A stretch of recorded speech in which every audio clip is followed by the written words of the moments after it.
Stephen and Carolyn, Police Chief James Craig says he's turning the findings of his internal investigation over to the Wayne County Prosecutor's Office for possible assault charges. And here's why. He said officers got into a fist fight. One had a cut lip, another had a cut eye. He says it happened in front of this suspected drug house that we first showed you on Friday. This happened Thursday night in the 19,300 block of Andover. They appear to be like Keystone cops. I could not agree more.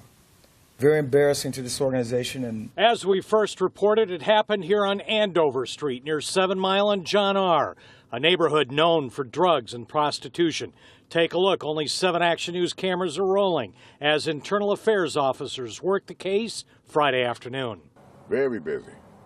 24/7. The chief now confirms officers from the 11th precinct conducted the raid similar to thousands of heavy-duty drug raids staged every year in Detroit, executing a search warrant at this house when they confronted undercover officers in front, posing as the drug dealers from the 12th precinct. And their supervisor, the chief says, may have provoked the clash. It appears that this supervisor did not have control of the situation and had a tendency to get the officers from the 12th precinct excited. The chief says a similar mistake in 1986 caused Detroit police to implement what they call a deconfliction communications protocol that prevents these volatile confrontations from happening, because 31 years ago, it was the worst kind of communications breakdown. Ultimately, there was a firefight between the uniform officer and the plainclothes narcotics officer.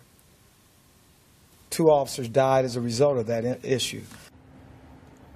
Now, the chief says the system works when it's followed. Some of the officers in this were wearing body cam videos. That's part of the investigation. The chief says he's looked at 2 of them, and all of this will be turned over to the Wayne County prosecutor. Stephen, Carolyn? Hey, Jim, a question for you here. What happened to the drug raid? Did they eventually get the guy they're after? Yeah, chief said there was one guy inside. They did recover a gun, but they didn't find any drugs. He says they may have been flushed down the toilet because all of the commotion that happened out in front before officers were able to get inside. Keystone Cops. Jim Kirchner, thank you for the live report. Carolyn?